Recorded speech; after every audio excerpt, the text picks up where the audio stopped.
Earlier this week, the Home Secretary, Yvette Cooper, confirmed she will prescribe the protest group Palestine Action under anti-terror laws. If passed in Parliament tomorrow, this move would make membership and support of the group illegal. The announcement came broke into RAF Bryce Norton in Oxfordshire, spray painting 2 military planes red, an incident Ms Cooper called disgraceful and causing millions of pounds of damage. But is it right that they are to be prescribed as a terrorist organisation? Joining me now to debate this is broadcaster and journalist Jonathan Sachdoti and founder of Our Fight, Mark Burbeck. Welcome, gentlemen. How are you? Hi. This is an interesting debate because both of you are friends. You're arguing that this organisation should not be prescribed.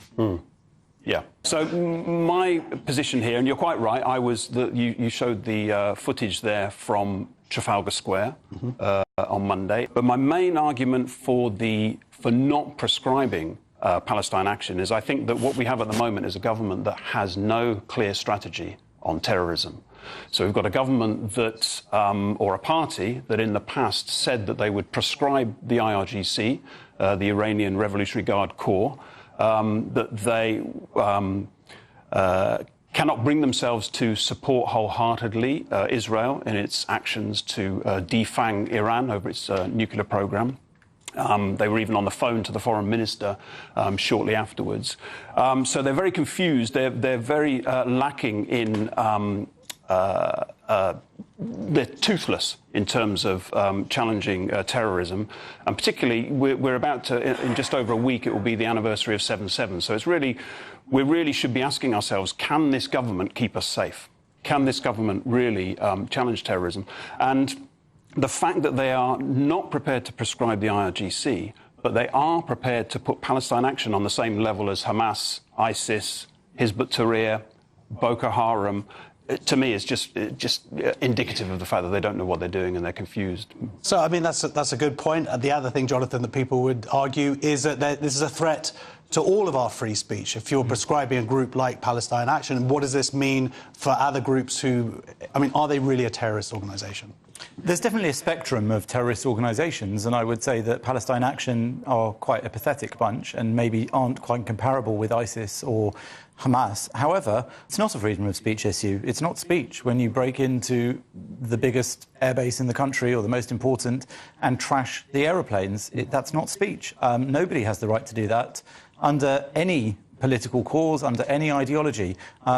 Similarly, other acts of vandalism and basically acts designed to terrorise and instill fear into people carried out by groups like that are not about free speech. Slashing art, pictures of Lord Balfour, not free speech. In fact, not speech at all. Speech doesn't involve knives. Speech doesn't involve red paint. This is not a free speech issue. I'm all in favour of free speech. These people can speak as much as they like about their idiotic, moronic, underinformed views. But when it comes to trying to scare the population into agreeing with them because their arguments are too weak and because their factual basis for their opinions is minimal, then I'm not in favour of them being able to do it through acts designed to make us afraid. And in fact, I think the government should stand up and ban them as a terrorist group, as they're planning to. I think they should also ban the IRGC, the Iranian Revolutionary Guard Corps, because they are also a terrorist group, as we've seen. I spent 12 days in Israel hiding in bunkers from ballistic missiles launched by that terrorist group. It doesn't mean that they are not terrorists either. It doesn't mean that the government should be showered in praise for managing to make one rather pathetic group in the UK classified and not the IRGC. We can do all of it. The government should be a little bit more ambitious than it is, rather than this backwards, forwards, not quite sure what they think about Israel and its defence of the free world, its defence of the UK in getting rid of the IRGC threat or minimising it. It can do all of these things. It's choosing not to. If they at least get this one small thing done at home, that will be a good first step, and then they can show that they maybe aren't as spineless as people think and start moving on to the bigger threats as well. Well, I mean, this is a national security issue as well. If we've got our planes being attacked, being put out of commission, if they have plans for further attacks, surely that is the definition of terrorism. That's a threat to all of us as a country, isn't it? I'm not sure why that's the definition of terrorism. Well, it's a terrorist act to harm our ability to defend ourselves. I wouldn't have any problem with them being strung up for treason, for example. I mean, there's plenty of other legislation and other ways that you can deal with them. My issue here is this definition of terrorism at a time when the government isn't even able to assert genuine terrorists, which are Iran. So after you remember the 9 arrests that were made across London, I think it was in March, and speaking in Parliament, Dan Jarvis, the security minister, he said that since 2022, there had been 20 foiled attempts of the IRGC attempts that were aimed at loss of life, and they'd been foiled, and the MI5 released this information. So you've got this government that's completely toothless on a number of issues. Not just on this. I mean, we look at sort of the way Lucy Connolly has been treated. We look at the fact that they're backwards and forwards on the grooming gangs. Do we trust them to keep us safe? And I would say, where I do agree with you, Jonathan, I would say that the people who are at the moment fighting to keep us safe are Israelis, are the IDF, are the people who are prepared to just go for it and tackle Iran. And I would say to people who are not Jewish, I would say to people watching this from home, Brits who are looking at this, say, well, what have the government really done recently to tackle terrorism versus what have Israel done?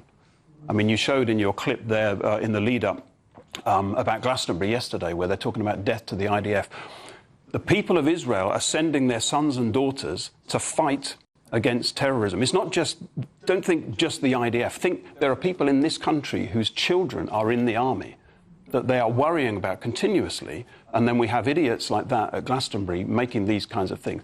So what has the British government done about terrorism compared to what have the young people of Israel done about terrorism? And I know which side I come down on. Yeah, I mean, the case would go that prescribing Palestine Action would make the Jewish community in the UK safer, but is it just... It's not just the Jewish community, well, though. And the country. Those RAF planes were not defending Jews. Those RAF planes are to defend all of us in Britain. These people broke into a British Air Force base and trashed some of the aeroplanes. But can't this be covered under other laws, though? Does it need to actually be a terrorist? Maybe it can. I mean, I'm not... You know what? I'm not too bothered to get bogged down on whether Mark, who is a wonderful guy, and you are a wonderful guy, and I, who I hope I'm all right, whether we agree or disagree on the precise technical definition of terrorism. If you want to get them for something else and stop them, I'll be happy with that too. I would say that I can see a strong argument for why you could class it as terrorism if they have broken into a military base and sabotaged planes, and if they plan to keep doing that. And if they instill terror or fear into the population in pursuit of their own ideology, their own politics, I would say that does qualify in some people's definition of terrorism. But that's not the only way to get them. For sure, vandalism, for sure, trespass, for sure, breaking and entry. Mark suggested treason. I'm not familiar with the technicalities of the treason law in this country. You could get them on a number of issues. This government, I agree, is not keeping Jews or British people safe enough because it doesn't get any of these people on any of these crimes. In fact, at protests where people are threatening, chanting against Jews, threatening Jews physically, they arrest the Jews, or they arrest the people who are there in defence of Jews and the freedoms that we should enjoy in this country, challenged by those very thugs on our streets, challenged by the people that those thugs say they're speaking out in favour of around the world. The government is not doing enough. On terrorism, those foiled attempts by the IRGC were foiled by our government and security services. So I won't say that they're doing nothing, but Jewish people in this country, and dozens of them write to me every week or two about their views, are scared. And more than scared, we're not a stupid people. When our time is up in a place, hopefully many of us have learned that we shouldn't leave it too late. And more Jewish people are telling me and telling each other openly that they're thinking of going, they're thinking of leaving because this country doesn't feel safe for either them or their children. And I will say that's really good that they should be thinking that way, because I agree.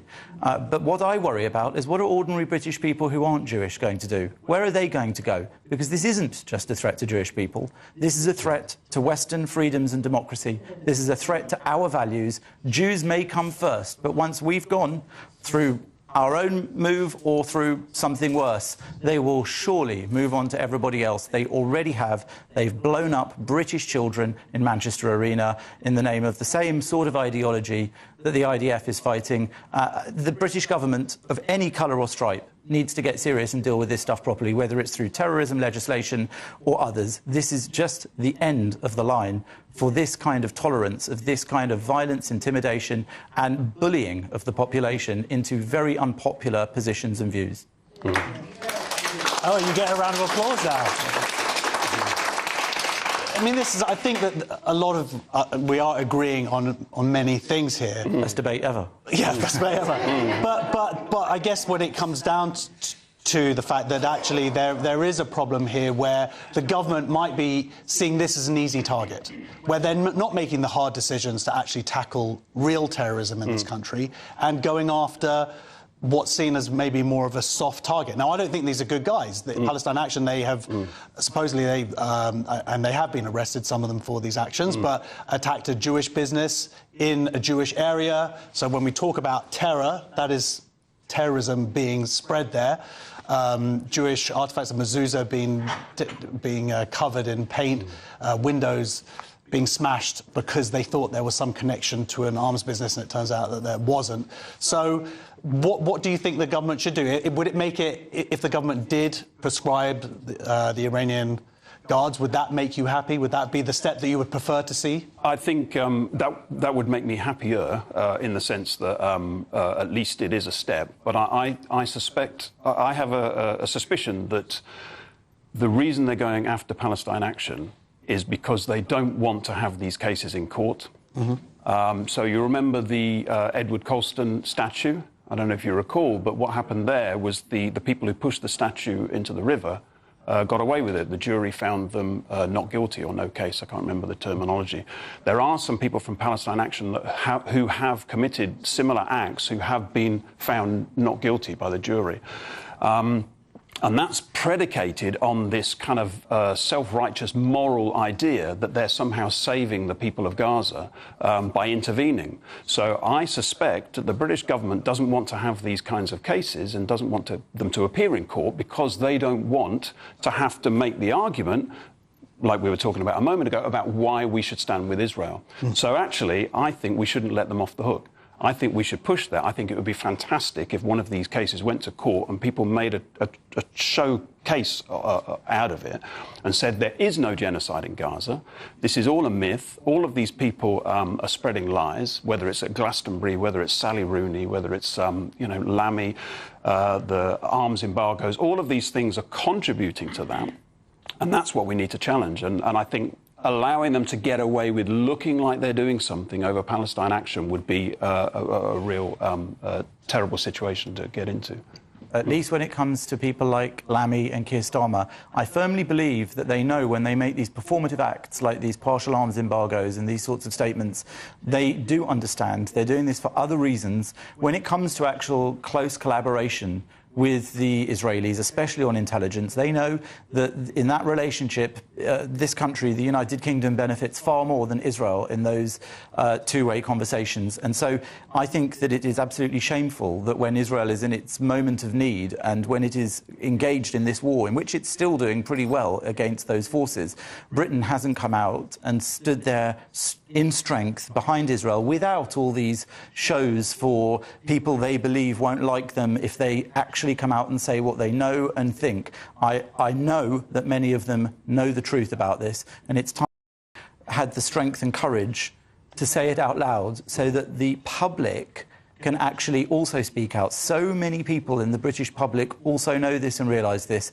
and there is a sense of the emperor's new clothes. If somebody will actually speak out, and more of us speak out, but if some people at the top start to say these things as well, I think we will see a shift. And I think that this is why many of these groups, which are terrorist or not terrorist, but are certainly intimidating and violent at times, feel so free and able to act in this way, because nobody is stopping them, whether it's statements or actions from the government, from the judiciary, from the police. They are not being stopped for things which are clearly against the law. If we can start doing that and actually speaking the truth, then along with things like prescribing Palestine Action as a terrorist group and the IRGC, we can get serious on these threats to all Britons and especially to Jewish people. Interesting. OK, well, that, ladies and gentlemen, is what we call nuance. Thank you very much for joining us, Jonathan Sajidoti and Mark Burbeck. Thank you.